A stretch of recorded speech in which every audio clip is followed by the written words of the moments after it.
I'm Tyler Simmons. Welcome to In the Yard, a Western States podcast, where we dig into the heavy equipment industry, from the machines that move mountains to the people who put them to work. Let's explore how the world of yellow iron builds our communities for a better tomorrow. Tom, thank you for joining me on the podcast today, In the Yard. We're here to celebrate something very exciting for Western States Equipment Company, the 70th anniversary. How amazing is that? 70 years. I mean, it's pretty great to be here now, today in 2026, but I can't think back to 70 years as I'm only 27 years old, but I know that means a lot for the people that have worked here for a long time, for my family, and everybody that lives and works in the communities that we're in. I mean, we've been there through a lot. Every step of the way, we've been there, and it's pretty cool to see that be here 7 years later too. I can relate to it too, man. I'm pretty young as well. As if you look at the whole journey of Western States, at the same piece of that, so I can have a similar appreciation to the perspective as when we take the 70-year view. You know what I mean? We've only been here a small chunk of that. But before we dive all the way into that and start talking through the history and stuff, because I really want to unpack some of the cool history things that are around the Western States Equipment Company and the J.A. Terteling and Sons, right? Because it goes way back to the turn of the century. But before we jump into that, man, give me a quick introduction of who you are, you know, kind of a little bit of your background and what got you here to where you are today. Okay, yeah. So I'm Tom Terteling Jr. My dad's Tom Sr. He's been the dealer principal of Western States for about 10 years now. And then his dad was dealer principal before that. But aside from all the cat stuff, I mean, I'm Idaho, 5th generation, born and raised. We go back to before 1900 in Idaho, the Potlatch area. Grew up in Boise, kind of Highlands Elementary, North Junior High, Boise High. And then I went away to school for Utah. I'm a Ute. So business management was my major, minor in economics. So I'm a numbers guy. But I like to ski, watch football, hang out outside. And I like to see yellow equipment moving too, and get to play with them from time to time too. I think that's one of the coolest things about our territory, and it's kind of like it's not even a secret anymore about what we have in the territory as far as outdoor activities and those types of things. And it's just kind of who we are as Idahoans a little bit. And I think that's the really cool thing. If you look at the territory that we have, like with Montana, Idaho, and Washington and Oregon, just those chunks of it, it's all outdoor activities. And our employees get to enjoy that stuff all day long, which is pretty cool. Yeah, I mean, it's, I think, a large factor of why we've seen such growth in our territory over the last 5, 10, 20 years plus, right? I think more people are wanting that for themselves and their families, and they see this as a great place to live, which has lended well to, you know, the places we live in our company and our communities. Mm-hmm. So Tom, you've been here at Western States working on a process, but there's a bigger image, bigger vision than just being here and working through that, right? Yeah. And in the cat world, there's this job role or this piece of it called the dealer principal. And that dealer principal holds basically the keys to the kingdom for that cat dealer one way or another as we're talking through that. So let's talk a little bit about the dealer principal and what your role is in that journey. The dealer principal is the person that Caterpillar looks at to guide the business and lead the business to achieve the results that they're looking for. And so some dealers, it's president or CEO. But in our world, it's commonly referred to as the dealer principal. There you go. And so what's your role in that? What are you striving for as far as dealer principal? Yeah, I mean, my role in that is to see this business continue to succeed. Now, I'm not there today, but my goal is to be on the contract with Caterpillar as dealer principal so that my dad can retire and I can continue on the legacy that he's built and his dad's built. As you've worked through that early stages of that, did you spend, I think you might have spent some time at another dealer, Yep. even to understand their world and what that looks like. Yep. What was that experience like? Yeah, I spent some time at Quinn Cat. They're down in Southern California, Central Valley, LA, a little bit south of that. And I was still pretty early in my Caterpillar world. It was, I spent a year down there on their product support data team. So like I said, I spent time here at Western States kind of learning our business. And then I took what I learned from there down there to help their team be successful on their product support side through providing data-driven leads and opportunities, CRM management, training, things like that. Yeah. It was a very informative year, and it was just good to see, We're different businesses, us and Quinn Cat, but there's a lot of similarities, and I think the biggest one I noticed is the people. There's good people that work at Caterpillar dealerships all across the world, and we pride ourselves in our people. We've got some of the best people in the world working for us, but they do too. And it's cool to see we've got a good network of good people. The journey for Western States starts a long time ago, kind of on that note. And let's go all the way back because I've read through some of the history, and again, wasn't present in a lot of those things and wasn't aware of a lot of that stuff. So where did the idea of Western States CAT or Western States Equipment Company come from? It's kind of somewhere in the middle on our history, so I'll go back to get to that point in time, right? So I mentioned fifth generation Idahoan. That family that moved to Idaho, and it was like the late 1800s, they moved up to Potlatch to homestead, right? So they started a homestead, farming, cultivating. Figured out after some time that they weren't great at it. Maybe there was more opportunity out there, so decided to try their hands at brick masonry and started the Potlatch Brick Company.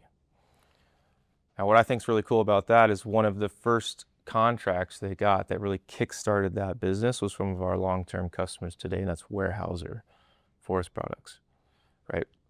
Wow. My family got their first contract building bricks for the mill that Weyerhaeuser was building up there at that time. In Potlatch? Yep, in Potlatch, in that area. And so that kick-started that brick company. Then from there, they started getting into construction themselves, doing large infrastructure projects, highways, dams, Air Force bases, munitions depots. I drive on 55 all the time, and my family had a part in building that highway, or even Mountain Home Air Force Base, building the runways out there, canals all across the West and Midwest. Start large projects like that. I think at one point in time there was as big, if not bigger, than Peter Kiewit in the earth moving business. And from there, they decided we need more equipment, right? We're doing, at that time, had large drag lines, right? We're talking like 20-yard buckets hanging off of drag lines.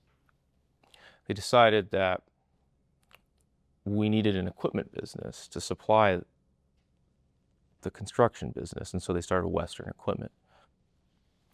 Somewhere along the lines, they moved the headquarters from Lewiston, from Potlatch, then to Lewiston down to Boise, and that was about 1933, and that's where Western Equipment was started, it was in Boise.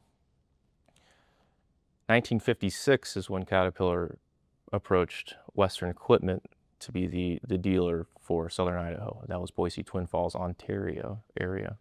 Things happened along the way. The construction business side of the family closed down, but the equipment side remained. And that's what Western Equipment was in 56 when they became incorporated as a Caterpillar dealership. So that's where the equipment part comes into play. Is we started moving dirt and then got into equipment to support the moving dirt side of the business. I think it's really cool to think about how the history and just like within the DNA of the organization, also the DNA in the state of Idaho of like we just have to build our communities for a better tomorrow, right? That's the purpose statement of Western States, and that's where we are today. And that goes all the way back to the turn of the century, from homesteading to even building bricks to build the Weyerhaeuser facility, which is absolutely fascinating to think that the history of what was happening around then just to build literally where we're at. So when we talk about some of the big projects, what were some of the biggest projects the Terteling family was involved in and engaged in at that time? Yeah, I mean, probably one of the biggest ones was the Ordnance Depot in Umatilla, right? I mean, that was war era, helping provide all these little munitions huts. And I mean, they were building, I think at one point they could build one a day of building these little huts, and they built hundreds of them, right? And so they just got a reputation for being really efficient, really fast. So that was one of the really big projects they did, was that Ordnance Depot. Things like the Arrow Rock Dam spillway or Anderson Dam spillway, Long Lake Dam, they built part of that up in the Spokane area, right on the Spokane River. Large canals, I can't name any off the top of my head, but canals all across the country. and highways too, plenty of highways. So if a lot of dirt needed to be moved, they were involved in it back in the day. That's Right. which is kind of fun. Back one way or another, we're still involved in moving a lot of dirt Yep. as Western States Cat. Even today, and some of the largest projects of the state today is using Caterpillar equipment across our territory and region, which is phenomenal of just that correlation between those two. Yeah, you mentioned the building communities for a better tomorrow. I mean, that's our purpose, and that resonates well with me. I think all our employees, that hasn't always been Western States' purpose on paper, but I think all the way through, it's always been our purpose, right? It's maybe only been on paper for the last 9 years, but it always has been. Our customers resonate to that because they're the ones out there doing the work. Now we're helping them do the work, but they're the ones that are getting it done. Similar to what my family was doing before they started the equipment business, right? They were the ones in the dirt actually building those communities for a better tomorrow. Now we're somewhere in the middle helping all these companies succeed in doing that, and our employees get to be a part of that too. So I had to do a presentation here a couple weeks ago for the Idaho chapter of SME, and that's just a mining chapter here that kind of talks about all the different things that are going on in the mining space. And as I was preparing for that conversation, I stumbled across some history stuff from the Terteling family, and it was a picture of an old steam shovel loading a dump truck. And what was really interesting to me is growing up in the business, right? Because I started here like the day after I turned 18, is that, working at Western States has just been a part of my DNA and just kind of like what I'm doing and being a part of heavy equipment.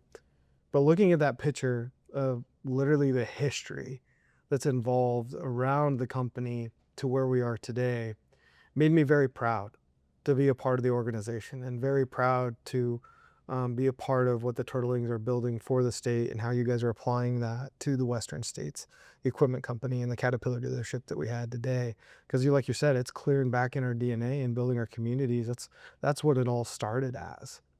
So as you think about where you are today and kind of the history of the Terteling company and what's going on there, what do you think are some of the biggest impacts that we have going on to the state of Idaho right now that are playing into the construction space and the heavy equipment space? I mean, we look at where we operate, in the 5 states of the Northwest. We've had some ups and downs and some swings over the last 5 years, right? Crazy growth from work from home COVID times to new legislation, regulation, or deregulation. And that plays a lot in the industries that we serve, anything from construction, housing starts, new permits, to mining and permitting, to what's going on in agriculture right now with a really hard time in the ag industry right now, with commodity pricing being down, right? Maybe demand slowing in some consumables. And everything like that plays into our world, into our business, but also in our customers' world, right? Because it's all intertwined, right? If one industry is up, another might be down, but we have to make sure that, we're helping our customers wherever the industry's at, right? So I think one thing we've really focused on is helping our customers succeed, right, through their toughest challenges. And if we can help provide them the lowest total cost of ownership to their equipment fleet, because right, to a lot of people in our industry, it's just a tool to get it done. And we think equipment's our whole world, but it's just a small piece of our customers' world.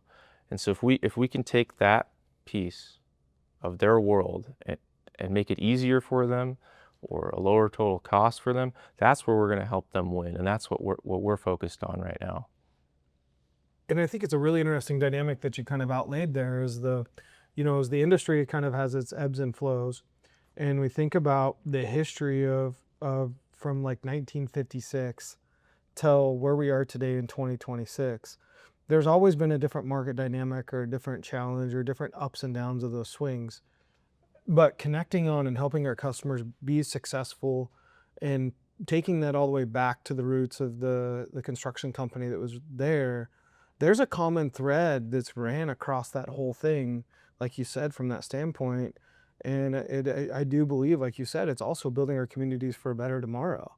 And I think that helps be that like beacon in the storm a little bit as we work through some of the things that you just described in the industry and some of the biggest impacts.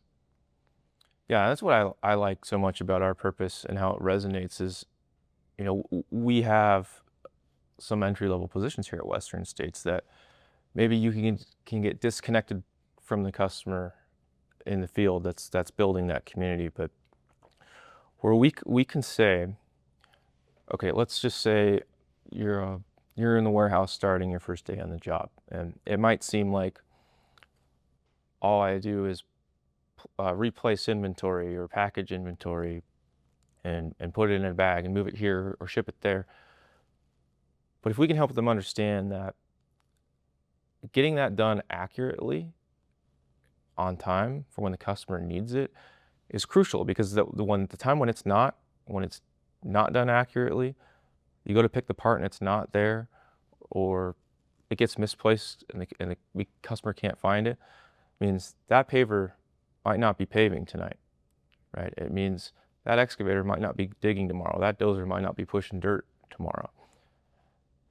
And if that doesn't happen, what are we delaying, right? Are we keeping highways closed? Are we slowing down the growth of that community? If we're not on top of our game, everything else slows down too, or can, right? So that's why it's critical for everybody to understand what our customers are doing, what our purpose is because everybody plays a piece in that, no matter how big or small at Western States. So as you look at so currently, right, where you're kind of at in your career, right, it's kind of the early stages of getting things locked and loaded and really developing and growing on that front. What has been some of the most interesting things on your journeys of Western states in the past 5 years? Like just learning lessons and kind of the aha moments of the business and what that looks like. It takes, I think, putting yourself in other people's shoes to get connected to it. And what I mean by that is it's difficult to accelerate through a business like this without understanding where it all comes from, where it starts, right? What actually, where does the rubber meet the road? So I think probably the best thing I ever did, um, coming out as a young, dumb college kid who thinks he knows everything, is actually spending time going through the business and learning it. So I spent time pulling parts, right? I spent time working with technicians. I spent time out in the yard. Like I spent time on the rental counter or riding around in trucks with service technicians, right? I spent time doing it.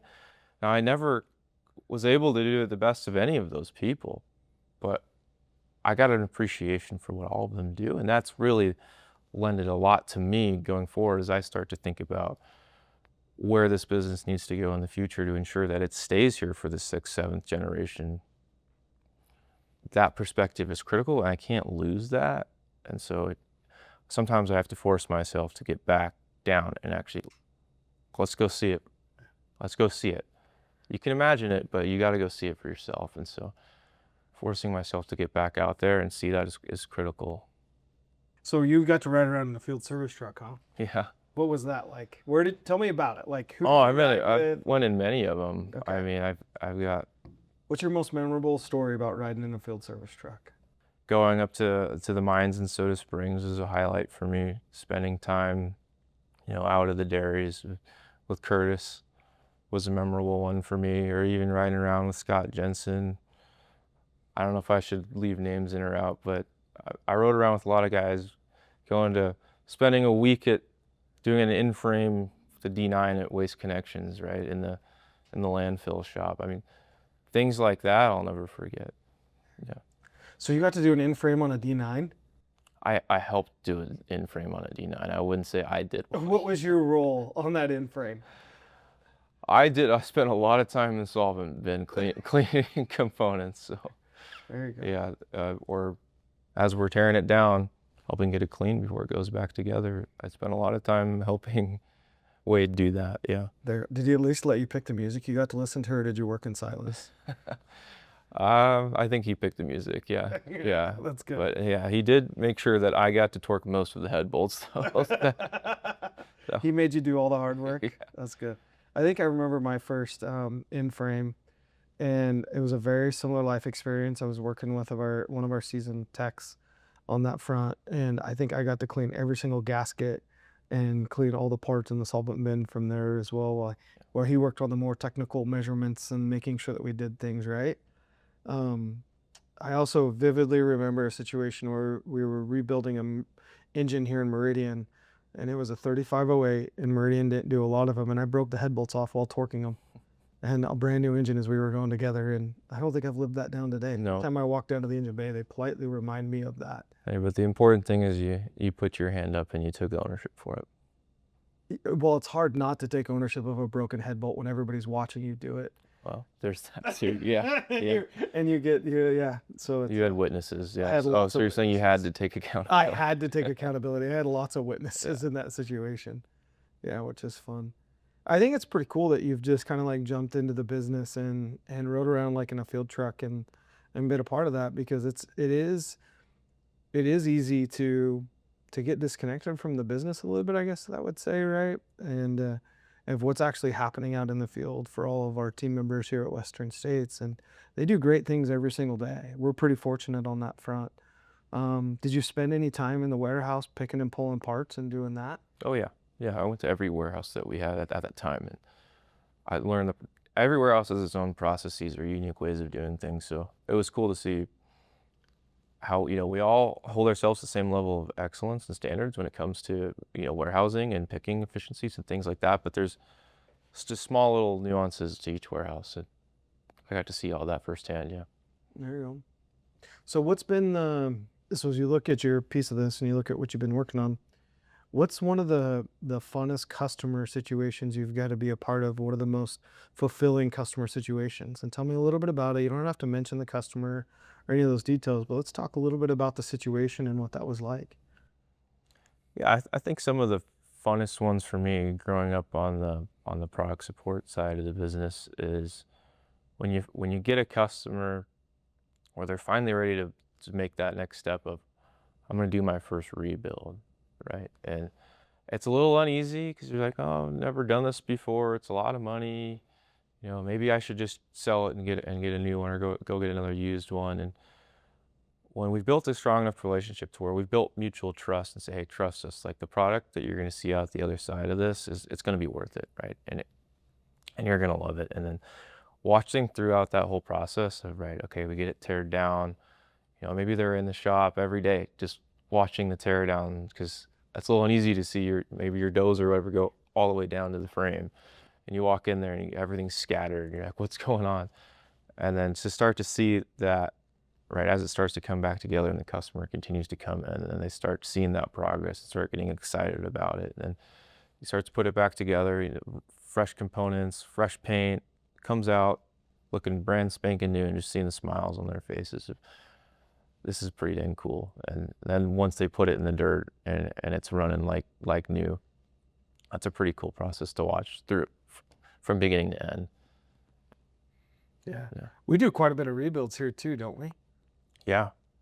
Every day we're rebuilding machines on our, construction side of the business from what we'll call like a powertrain and up rebuild that we do about 40 of those a year. Oh wow, so we do Yeah. 40 machine rebuilds a year across the whole territory. Yeah, for construction. And then on the mining side, we're doing as many, if not more, of those per year. Yeah.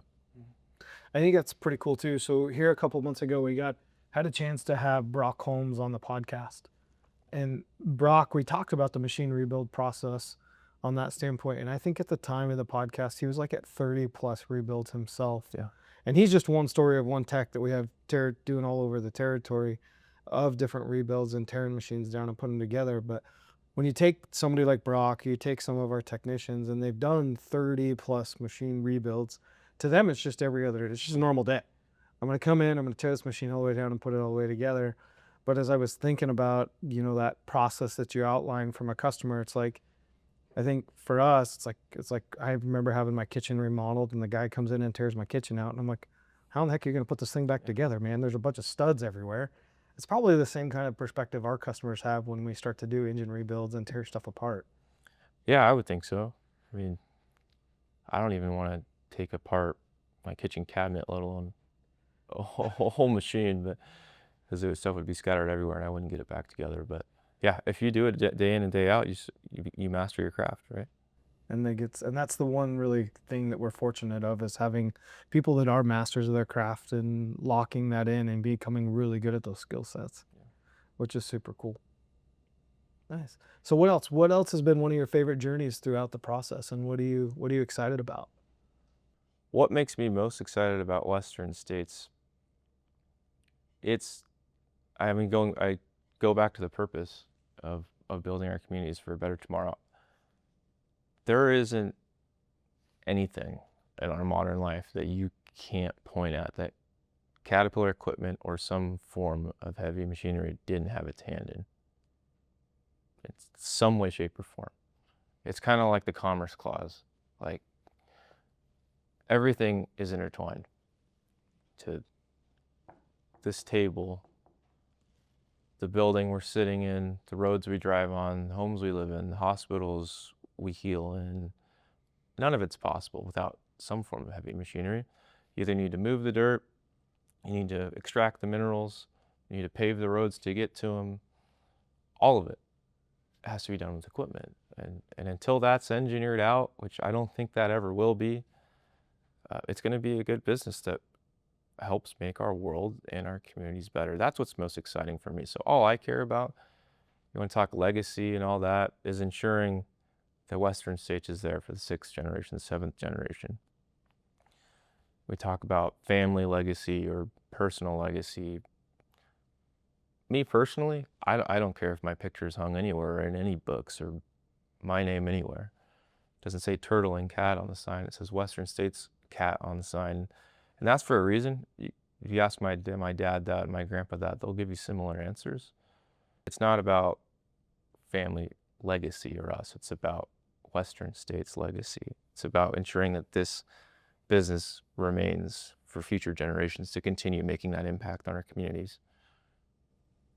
That's pretty cool. That the thing that gets you excited is making sure that the business is continuing on long term, because I think the two things is the business provides machines to our customers, but it also has a huge impact on our employees, right? When you look at like we're 1,300 employees here at Western States roughly, and you start to multiply that out on significant others and kids and how that stacks down, it's pretty impressive to the ability that Western States has built for people to live their lives and to be a part of a company that literally cares about building our communities and cares about them and their job roles and those details as well. Yeah, I mean, you hit on a good point of the people, and that was another just kind of, I don't know if it's an aha moment, but something along the way is you start going out and you start meeting the people of Western states, not just here in Marine, but all the way throughout the company. There's a lot of tenure here. I can't tell you, I meet people all the time. I'm like, wow, you've worked here longer than I've been alive. And it's something you have to think about, right? As you're maybe trying to make change or drive a new initiative or something. I might think you know it perfect, but there's a lot of wisdom and experience here that can help you go, no, we tried that. Like, didn't work. So going out and asking for that help too is critical. And it's why we got to work on that knowledge transfer too, as that tenure starts to retire. Yep. Yeah, and I think too, as we look at the people of Western states, that's been one of the most fascinating things of like travel in the territory and traveling around is how much passion people have for heavy equipment and building our communities for a better tomorrow and that passion statement. It's really cool because even though heavy, when we talk about the customer, right, heavy equipment is just a tool the customer has to get their job. But the amount of tender love and care and passion we put in just to the yellow iron is crazy in how much we care about that so we can make sure our customers can go use it to be successful to build the things that we need every single day is absolutely phenomenal. So as we look at the future of Western states and where we're going, how do you envision keeping that passion in our people so we can help our customers be successful? Yeah, I mean, we got to stay ingrained in our communities.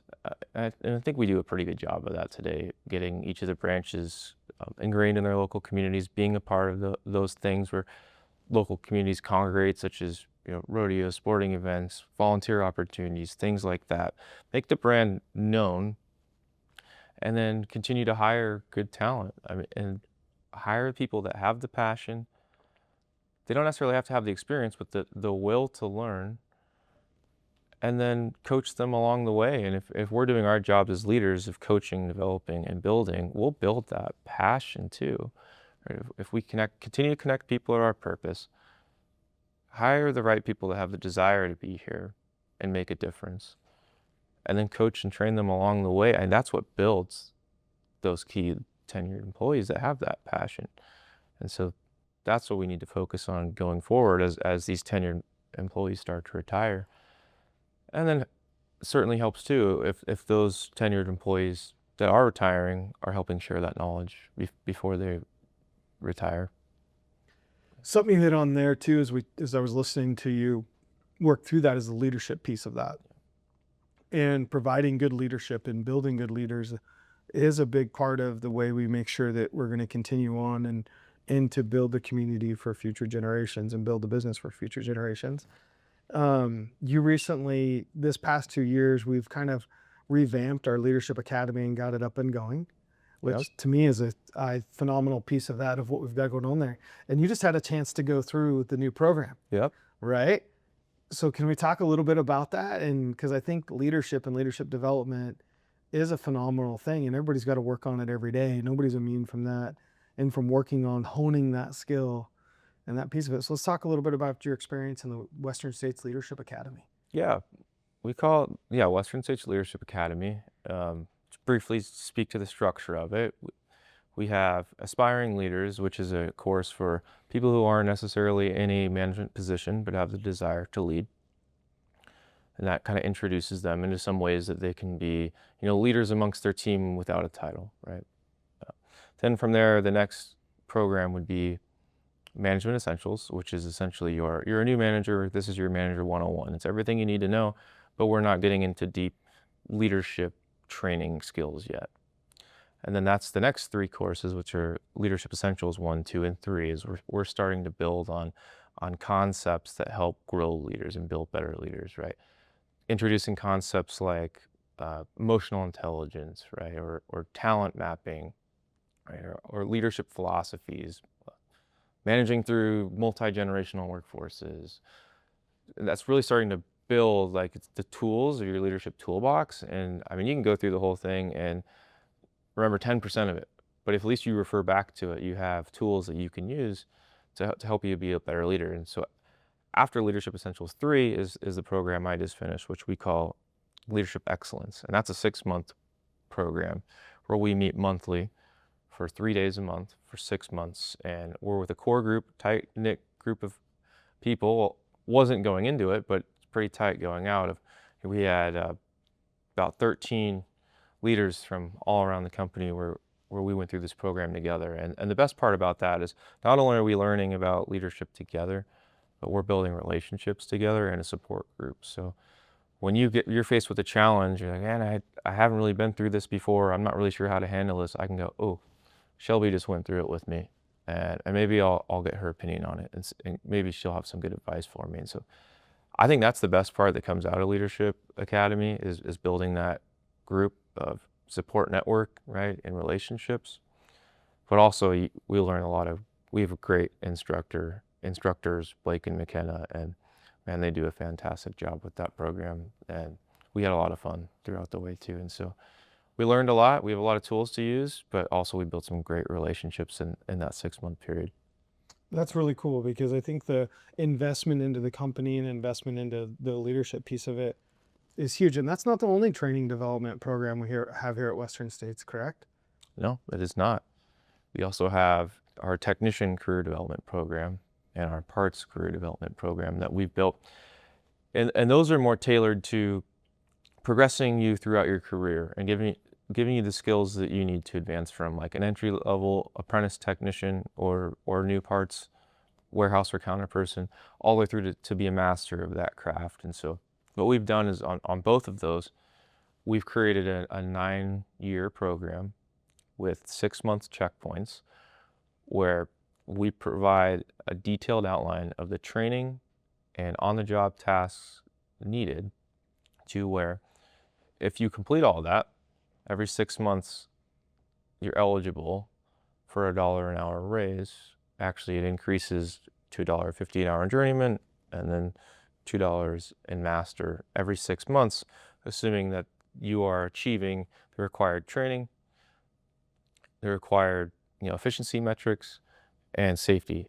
Most important, we don't compromise on safety when it comes to advancing throughout that. So if there was an at fault safety incident, they're not eligible, but at the next 6 months they're re-eligible.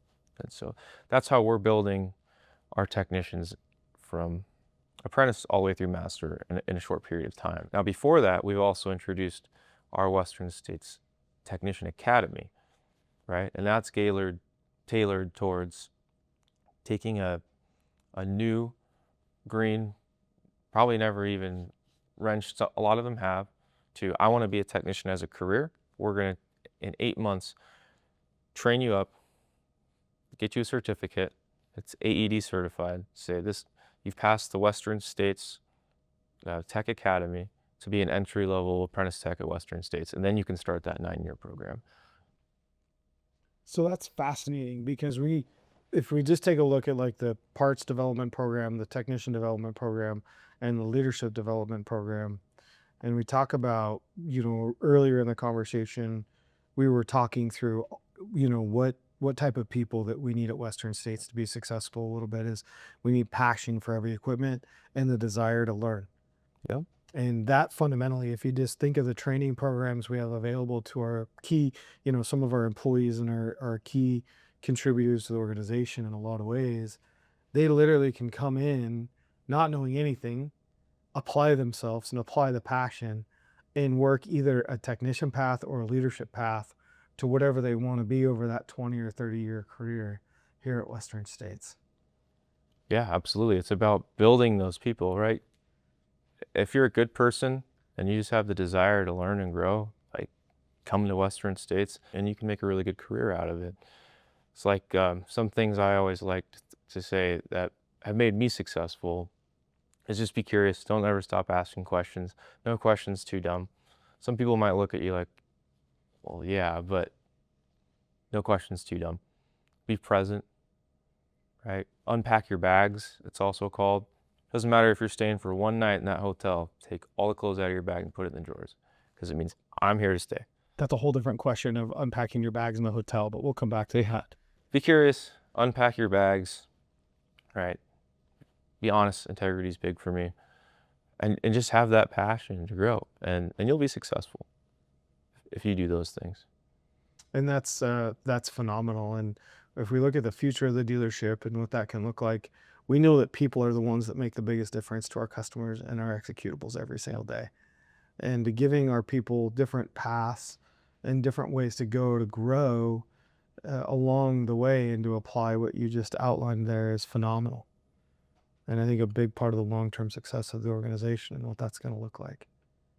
So as you've gone through some of the different learning journeys here at Western States, what's and think back on it here for just a second. Yeah. What's been one of the biggest leadership opportunities or the leadership learning moments for you where you're like, oh my goodness, I learned something completely different and new? Yeah, I think the biggest growth moments come in times of hardship, right? And not that I was going through personal hardship, but just when things on the team aren't jiving, right? And when you're forced with making a difficult decision, it can be scary.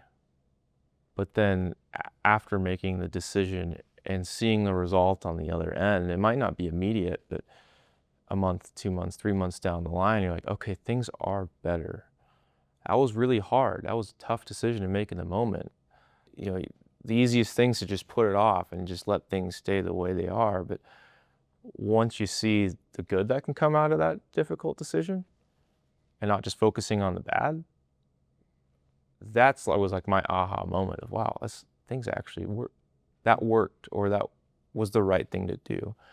And I think that's where the most growth comes is you got to have those experiences. You got to make those tough decisions. Don't just procrastinate and put it off because that almost never helps. Yeah, and that's great as a leader, right? Because we're always growing the leadership skill set every single day within the organization and just kind of honing that even for like me personally. And I would say like my aha moment or like some things that really clicked in my brain was some of the extreme ownership stuff from Jocko, and just that book had a huge impact on me because when you take a step back and you start looking at what's going on in your world around you, the accountability lies with me as a leader. Yeah. And to taking ownership of that, and just like you said, and making the decision and moving it forward, that's been a great thing just for me to learn over the past, several years, and to continue to hone that skill, to dial that in, because it allows me to give back to my team. It allows me to give and foster those around us and make sure that we're building the results and building the business executables that we have to do to move forward on that front. And again, just to correlate it back to the whole conversation we're having here as a whole, is that the people of Western states and providing them with the leadership and helping them be successful is what's going to help us be there in 140 years from now, to double that life, which is crazy to think about right now, right? Yeah. But that's what we're talking about, is how do we continue to make sure the business is beyond the 70 years, but also take a minute to celebrate the 70 years. Yeah, absolutely. I mean, there's so many things floating around in my head of where's this industry going, where's this business going, and I don't necessarily have those answers today, but we can prepare for the different avenues. But you got to remember where you came from too, and one thing that's helped me is knowing, like, okay, it's not all on me. I think someone asked me, like, last leadership meeting we had, or company-wide leadership meeting, it was something along the lines of, where do you see this business going, or how are you going to get it there? And I don't remember the exact answer I had, but it's something along the lines of, it's all of us. It's not, I can be, out front helping lead the way, but it really takes all of us to get to where we need to be successful. It's all of our voices, all of our visions, right? All of our heart's passions, all combined into one, that makes this business so great. And I can't do that alone. You can't do that alone. Kelly can't do that alone. My dad can't do that alone. It takes all of us to do that. And I think that's really been the way of the last 70 years since we became an equipment dealer, and even before that, right? It's the people in our communities that make us successful, not one or two people or one family. No, and that's great. So as we think about the 70th year, right, because we're celebrating that right now, and we're going to be working through that, what is the one thing you're excited about for the 70th anniversary of Western States Cat? I think it's just going to be another good year, really. I think there's promising things on the horizon on our economy. I think some things are starting to settle down. I think we're going to have another great year in our communities. I think Boise, Meridian, Nampa, Caldwell, the whole Treasure Valley is just continuing to boom. And that's comforting, right? We'll see another good year of results there. Other parts of our territory still seeing great growth, and that leads to good business for our customers and for us. And that's what's most exciting. It's just another year. 70 years, it's a great milestone, but it's just time to get stuff done again. It's just another year, and keep after it. Maybe I'm just looking forward to the 100th year, but 70 is pretty dang cool too. That's cool. So do you know what? There's an interesting stat out there, and just to kind of, it's like most businesses fail within the first 7 years. You guys, we've 10x'd that. Yeah. It's the year of 10x. Yeah. Right. So 10 times that, just that normal piece of it. So just that huge momentum that's there to continue on and move forward. And I think the thing to celebrate is we're going to continue on. That's a great thing to celebrate. Yeah. Because it's not like we're done. We're just getting started and We are. just getting going and continuing that journey. So I think it's wonderful to celebrate what you just described, of like, we're going to keep moving forward, and we're shooting for the 100-year. We're going to take a minute and breathe and celebrate, but we're still going to roll up our sleeves and get after it every day to serve our customers. Yeah, absolutely. I mean, that's what 70 years is. It's 70 years of our people doing what they do best to help our customers. And that's what we should be celebrating. You're absolutely right. Celebrate that, and celebrate that we're going to continue doing that for our customers and for our communities. Well, Tom, thanks for joining me on the podcast today. Thank you. I know it was your favorite thing of the day today to jump on this, and I appreciate you taking the time to do it. Yeah, thanks, Tyler. Yeah.